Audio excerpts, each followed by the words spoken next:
It is a truth universally acknowledged that if you buy a new watch, you will lose some money on it. Most of the time, that is. This makes sense. These, like handbags and cars, are mass consumer goods, and for the large part, if you can pay for them, you can get them. So a used item is at a discounted price. It is less desirable for many. But in the last few years, this understanding seems to have disappeared. Thanks to the COVID boom and Rolex scarcity, watches for many are now seen as investments. However, watches are not investments, and anyone saying that they are should be shunned out of the watch community. And I don't think we should view our watches as currency, but these are expensive purchases. And here at Doug's Watches, I'm all about making you a more understanding, educated, and critical consumer. And it would be remiss of me to say that many of those talking about the new watches that you'll lose money on are used watch dealers, so they might have an ulterior motive or two. But today, mine is just to get a little bit of ad revenue and gain a few more subscribers. Today, I'm talking about 10 watches that you will lose money on if you buy them new. Just so you're aware and don't experience buyer's remorse. Or maybe I'll help you find a watch to buy at an excellent price used or on the grey market. But with these, we'll be establishing why they lose their money, so you can go about making the right decision when buying your next watch. 1.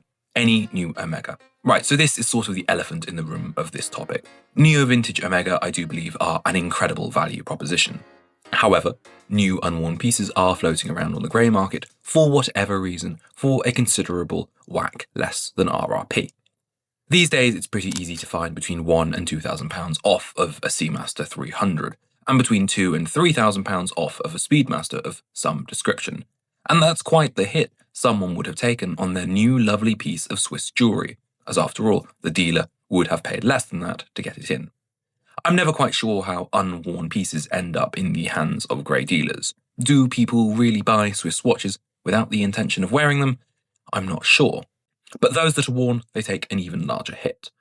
But either way though, when it comes to videos like this one, I'm conflicted, because the general advice is never ever buy a new Omega. You will lose big time. But if we all stopped buying Omegas and giving them to grey market dealers, well, the supply would shut down pretty quickly. However, the reason why Omega watches lose so much money, well, it's simply accessibility. Everyone knows that these watches can be had new, often with a discount as well. You might have to wait after initial demand for a new model subsides, but you will pretty much always get your turn. 2 then, precious metal Rolex. So yes, you might think a Rolex is a pretty safe space to put your money thanks to the Rolex boom and scarcity issues and the brand's overall image. However, this isn't always the case. Now your Platinum Daytonas and Sky Dwellers are solid picks. They are iconic precious metal watches, but there are certain in-between models that just aren't. Watches that cost more than a Steel Submariner or Oyster Perpetual, Rolex's mass market, more affordable offerings, but still don't cost as much as their Halo products. We're talking two-tone black and gold GMT Master 2s, the Zombie, the blue and gold Submariner, the black and gold Submariner, the Yacht Master. And why is this? After all, they're remarkably close to the Submariner or GMT Master 2, so surely ought to hold their value fine. They're near iconic, no? But no. See, your steel Rolex buyer and gold Rolex buyer are two very different types of consumer. There's a world of wealth between a 10 grand watch buyer and a 50 grand one. And simply put, there are far fewer people looking to get these slightly gold, slightly precious pieces, and Rolex face an awful lot more competition at this price point. You pay a premium for that Rolex name no matter what price point they are competing in, and this in-between price point you can get, quite frankly, a lot more value elsewhere. And the buyers in this space, I think, tend to be more versed in watches than those who just want a Rolex to say they have one. 3. Microbrands. Now, I hate to brush microbrands with such a broad sweeping generalization. The category is incredibly broad after all, so we're talking from Baltic to Mine to Studio Underdog and Mr. Jones watches too. Now, microbrands do mainly sit in that under £1,000 price point, so when you're selling these, there's quite frankly not so much money to lose.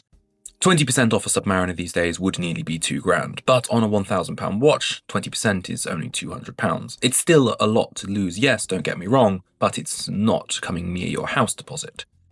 But it's incredibly easy to lose more than 20 to 30% on a microbrand watch, in my experience at least. Now, when you're shopping for your new Clements Monroe or Coué Old Smith, you might turn to eBay or Chrono24 to see what the residual value on the watch is, and you start out thinking, oh, these go for just under or the same as RRP. But that is rarely the case.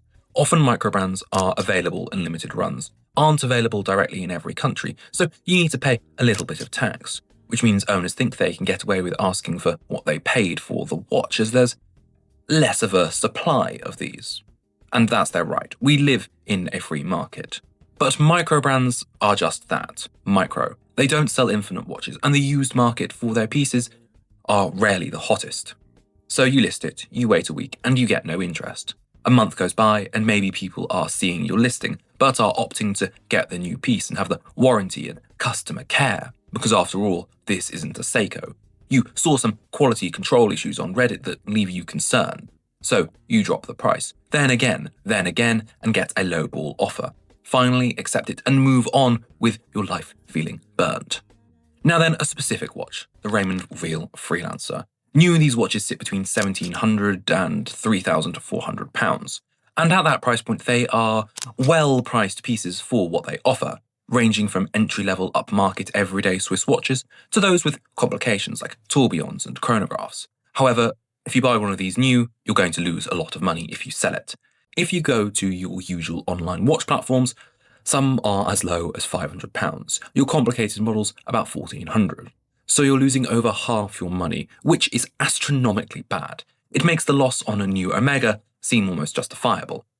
And you've got to ask, why is it so bad for this watch? There's nothing inherently wrong with Raymond Weil or the watch, but quite frankly, as ever is the recipe for a watch that loses money, the demand just isn't there. Because when you say watch, people don't think Raymond Weil. And there are lots of other brands that suffer from this as well, Zodiac, Doxa, and bigger names like Breitling. And there's one thing in common between these brands. If you go to your goldsmiths, Watches of Switzerland's, Mappin and Webb's, these watches, they actually get discounted. And that's a sign there's not enough of a demand for these models at their RRP. And any discount that can be had further drives down the used prices, as people inherently will pay more for something that's new, if it's something they can actually get. 5. The Breitling Super Avenger. Now, I'll spare you my thoughts on Breitling and the Super Avenger. We could be here all day. However, if you buy a Super Avenger for nearly £8,000, you're looking at a resale in the £3,000 to £4,000 range. So you're losing more than half your money. And why is this? Well, again, like all of these watches, it quite frankly comes down to demand. These are off-trend watches. Well, it might have a buyer base out there somewhere. They're not the typical flex watch, so demand is low. Buy them if you love them, but don't expect all your money back. 6. Any Tudor. Buying a Tudor only to sell it quickly is painful. You're going to lose north of 25% of your money. The Tudor Black Bay 58 GMT, a watch retailing for over £4,000, sells for £3,000 now on the grey market. If I were to sell my Black Bay GMT, well, I'd lose about a third of my money, looking at about £2,500 back. That hurts, believe me, but I've worn mine, scratched the bracelet up, and it is going nowhere. But if I did sell it, I'd have to justify the money lost by calling it the price of ownership, the price of the memory's main. But why did Tudor lose so much money? Well, quite frankly, it's not Rolex. Losing a third of your money can hurt quite a bit, but it's in line with what's to be expected when you're selling your watch. 7 then. Special edition Seikos. Now, generally, Seikos hold their money pretty well. The brand is well respected. There's a strong market for the models in their used state, as people trust that they will actually last. Unfortunately, though, when it comes to the special edition models, it just really isn't the same. So your checkered flag Seiko 5s, European exclusive alpinists and speed timers, the modest premium you pay will be lost at resale time. Because while these are nice watches, they were never especially limited, nor especially hyped. So don't go thinking you've got the next investment grade watch, just something a little different and, admittedly, often quite cool.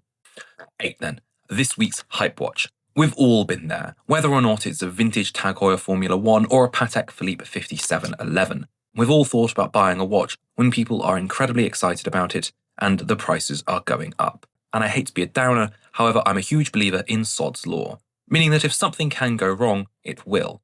Investments rely on the concept of the greater fool, that there's someone else out there who is the greater fool willing to buy your asset for a higher price than you did. But when it comes to buying hype watches, in my experience, and only to make me feel a little bit better, hopefully you as well, end up being the greatest fool. As every finance bro will tell you, buy the dip and not the peak. Now, buying a Breguet, that's an interesting one, isn't it? Because on paper, you're buying into one of the oldest and most storied names in watchmaking, a brand steeped in horological history, founded by Abraham Louis Breguet himself, the man who practically wrote the textbook on watchmaking, tourbillons, guilloche dials, coin-edged cases. It all is incredibly compelling. But here's the problem. Nobody is really buying them. Go on any pre-owned platform and have a quick scroll. It's astonishing how soft the market is.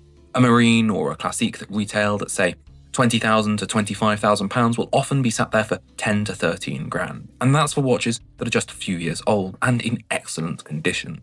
That's a monstrous drop. And even the more complicated pieces, the chronographs and tourbillons, tend to follow the same story, an initial hit of 40% or more almost straight out of the boutique. And it's not that the watches aren't beautiful, because they most certainly are. The finishing, the movements, the dial, they are all top tier. But Breguet's problem has never been its craftsmanship, its perception. The brand has quietly slipped out of public consciousness. It's the sort of name you read in a watch history book, not the name that sparks frenzy on Instagram or waiting lists at your local AD. Simply put, it is not Rolex. Now, Lange, the connoisseur's choice, the thinking person's high horology. You don't buy a Lange to show off, you buy a Lange because you understand, because you've read about the Glashütte 3/4 plate, the hand-graved balance cock, and the sheer obsessive perfection that goes into every single one of their movements. But for all that mastery, for all that craftsmanship, they don't hold their value like a Patek does. And it's not because they're worse, far from it. In fact, many collectors would argue Lange's finishing exceeds Patek's. It's simply a matter of recognition. Everyone knows what a Patek Philippe is. Even people who couldn't tell a chronograph from a calendar have heard the name. But tell the average person you bought a Lange, and you'll probably get a polite smile and a confused nod. The lack of mainstream awareness means there's less of a waiting list, less of a resale frenzy, and therefore less of the artificial price support you see with Patek or your precious metal Rolexes. Now, the used market for Lange is a fascinating one. Models like the One or Datograph are absolute icons amongst enthusiasts, proper blue-chip pieces in collector circles.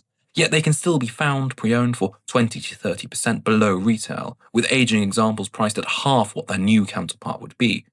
And if you wander beyond the headliners into the likes of the Saxonia Thin or Richard Lange, and that gets steeper still. The Saxonia Thin is about 25 grand new, about 10k on Chrono 24. That's not because they're poor watches, it's just that the pool of buyers is smaller. You're playing in a niche within a niche. Ultra high-end watchmaking for those who care more about craftsmanship than clout. So what have we learned here?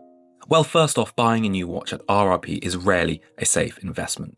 There are exceptions, sure, but for the vast majority of brands, the moment you leave the boutique, you're going to take a major hit. Omega, fantastic watches, incredible value if you go neo-vintage, but buy new and you'll almost lose £1,000 to £3,000. Breguet, exquisite craftsmanship, but the wider market just isn't chasing them. Buy new and you're going to lose half your money, and with that you could buy a car. Lange, a connoisseur's dream, but the same story because they're not Patek. Then there are the obvious losses. Raymond Weil, Breitling Super Avenger, many microbrands. They all depreciate aggressively because the demand just isn't there. Tudor and special edition Seikos, less dramatic hits, but enough to sting if you're hoping for a quick resale. And let's not forget the grey area of semi-precious or two-tone Rolexes. Iconic in design, but falling between the steel mass market models and the platinum halo pieces. And that means fewer buyers and bigger markdowns. The pattern is clear. Watches lose money when demand is low and supply is high, or the brand's prestige doesn't command universal recognition. And while hype can temporarily distort the market, it is always a gamble. Buying the peak often means that you are going to be the greatest fool in the room, and nobody wants to be that guy. So what is the takeaway? Buy what you love, buy what you'll wear, and forget about expecting an instant return. If you chase resale, stick to the ultra-iconic, hard-to-get models or embrace pre-owned markets. But then, I don't think watches are all about that.